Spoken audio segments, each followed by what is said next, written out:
Olá, alunos!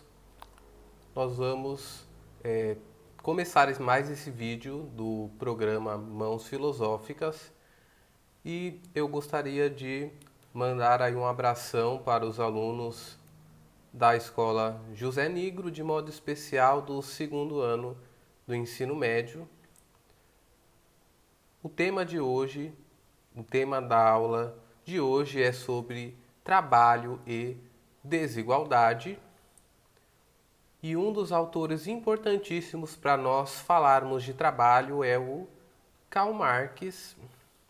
Karl Marx é um teórico aí bem polêmico e ao mesmo tempo faz uma análise aí bem interessante que nós não podemos deixar aí de ver para analisar a realidade.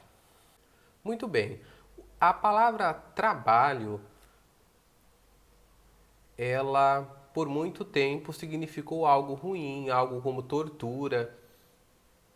Porém, o Karl Marx, ele é um dos teóricos, é um dos filósofos que tem uma visão diferenciada do trabalho. Ele tem uma visão diferente.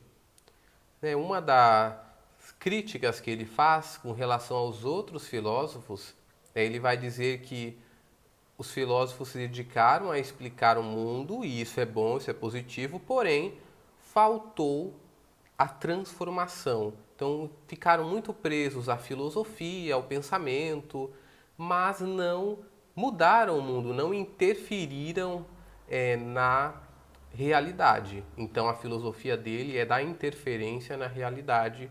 É preciso interferir na nossa realidade. É importante nós termos em mente o seguinte: as bases que o Marx usou para construir a sua teoria filosófica. Uma delas é Hegel. Hegel é um filósofo do idealismo alemão. E aí o Marx, ele vai ler Hegel e vai dizer o seguinte: olha, a dialética hegeliana da tese, antítese e síntese, ela é muito boa, porém o Hegel ele parte aí de uma ideia muito nas nuvens e nós temos que ir para a realidade, para a matéria. Então ele constrói o materialismo dialético, que é a teoria que vai dizer o seguinte: não adianta você ficar pensando, pensando e pensando e não interferir na realidade. E mais uma coisa importante: não adianta você propor teorias sendo que boa parte das pessoas não vai poder refletir. Porque se você não tem as condições básicas para a sobrevivência, se você não tem comida, se você não tem casa, você não tem um teto para colocar sobre a sua cabeça, você não vai poder pensar, você não vai poder ser filósofo. Né? A importância aí do ócio criativo. Os filósofos gregos, de modo especial, eles tinham tempo para pensar, para refletir, para filosofar. Por isso, Marx vai dizer que a matéria é mais importante que a ideia. Então, para transformar o mundo, nós precisamos aí democratizar os meios de sobrevivência. Então, antigamente, o trabalho ele era muito positivo porque ele transformava o homem. Então, diferente aí dos animais, o homem ele faz essa atividade, né, o trabalho, para modificar. Ó, o cachorro latiu aí para confirmar que eu estou correto. O trabalho serve então para o homem se modificar e modificar a natureza. Então a natureza ela é uma oposição ao ser humano, oposição ao homem. Então o homem precisa o quê? Dominar a natureza. Ele precisa governar essa natureza para a sua própria sobrevivência, porque ela não se dá de graça para o ser humano. Nós precisamos conquistá-la, nós precisamos fazer com que ela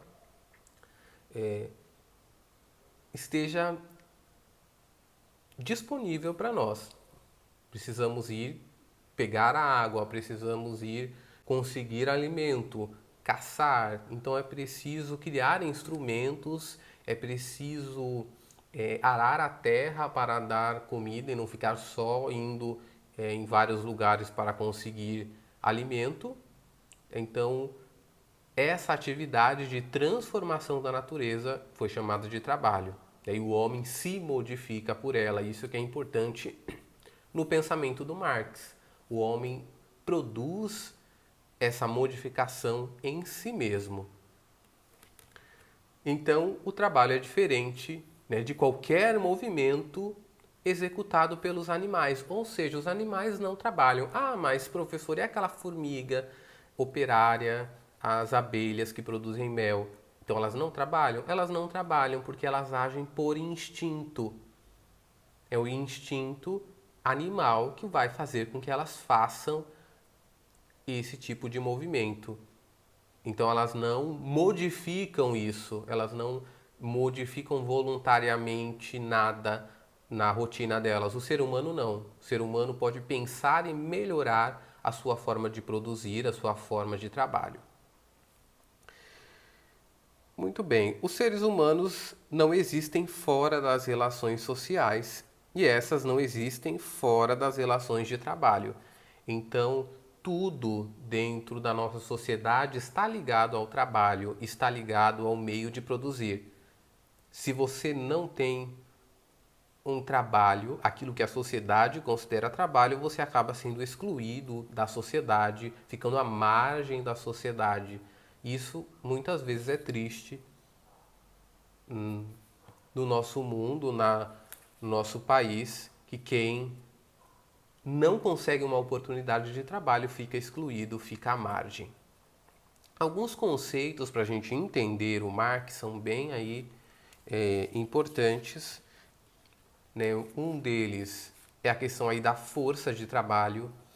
Então nós, seres humanos que não somos donos dos nossos meios de produção, nós usamos a nossa força de trabalho para conseguir sobreviver. Nós só temos a força de trabalho, então aquilo que o nosso corpo faz para modificar a natureza é chamado de força de trabalho. Os meios de produção são as ferramentas, as máquinas e as terras, a água, que são meios de produção naturais. E os meios de produção artificiais, as ferramentas, as máquinas, enfim. Então esses conceitos são importantes para nós entendermos aí a realidade atual. É porque antes o homem ele tinha os seus meios de produção, ele era dono dos meios de produção. Existiam os artesãos, o sapateiro, o marceneiro, o ferreiro. Ele tinha as ferramentas para executar o trabalho dele. Com exceção aí dos servos na época medieval, que não eram donos da terra, o trabalhador, os ofícios na época medieval, quem trabalhava nos ofícios era dono aí dos meios de produção. Era dono das suas ferramentas, era dono da maior parte do processo produtivo. O que acontece com a Revolução Industrial, que é o período aí que Marx acompanhou, as mudanças, as grandes mudanças no meio de produzir, em como o país produzia, que vai surgindo o capitalismo, houve uma setorização do trabalho e o surgimento aí da propriedade privada dos meios de produção. Então, os burgueses passaram a ser donos de todos os meios de produção e eles contrataram pessoas para trabalhar para eles nas fábricas. Assim surge as nomenclaturas de proletariado, que é o trabalhador, e surge a figura do capitalista, o dono de empresa e o dono do capital. Então, capitalista, dentro do contexto aí do Marx, não é aquela pessoa que defende o capitalismo, é aquela que tem o capital, que tem aí o dinheiro, que tem os meios de produção. E nesse contexto, o que acontece com o trabalhador?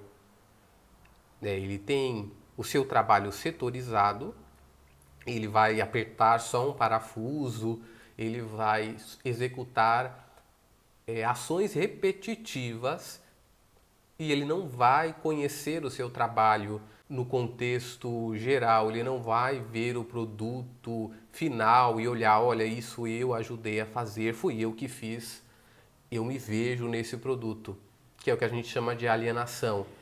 O homem, o trabalhador, ele olha para o produto final, ele não vê mais a sua face naquele produto. Ele não tem mais um espelho diante de ti quando vê a obra. Diferente lá do ferreiro que fazia a espada, olhava a espada e conseguia se ver, via ali na forma de manipulação de metal a sua arte, o seu trabalho. Agora, quem vai produzir o iPhone, quem vai produzir um copo, vai, vai fazer parte apenas de uma parcela do processo, apenas de uma parcela do processo e não mais de todo o processo. Então a alienação tem um duplo sentido aí. É um duplo sentido não se ver no trabalho e não se dar conta da exploração. Porque quem começou a dar o ritmo do trabalho? O capitalista, não mais o trabalhador. Então o capitalista começou a ditar o tempo. Olha, você tem que entrar às 7, você deve sair às 10 da noite. Então você vai ter uma jornada exaustiva e se você não aceitar, tem um monte de gente que quer trabalhar no seu lugar. Então pensem na grande diferença de situação. O trabalhador podia escolher a hora que ele trabalhava, poderia regular o seu trabalho e agora ele é regulado por outra pessoa. Alguém dita o que, como e quando ele deve fazer. Então Marx viu essa exploração e percebeu que o trabalhador não se dava conta dessa exploração, que é a segunda parte da alienação. A palavra alienar quer dizer tornar estranho. Então é importante ter em mente o seguinte: o que torna a alienação possível é a ideologia. O Marx ele vai falar que a ideologia é o quê? Uma falsa consciência. Então, por meio da ideologia, os donos de fábrica faziam os trabalhadores acreditarem que não havia exploração, que estava certo, que viver apenas com o suficiente para sobreviver é positivo, é bom, é o correto. Assim surgem as frases: Deus ajuda quem cedo madruga. O trabalho dignifica o homem. São ideologias, já que nem todo trabalho dignifica o homem,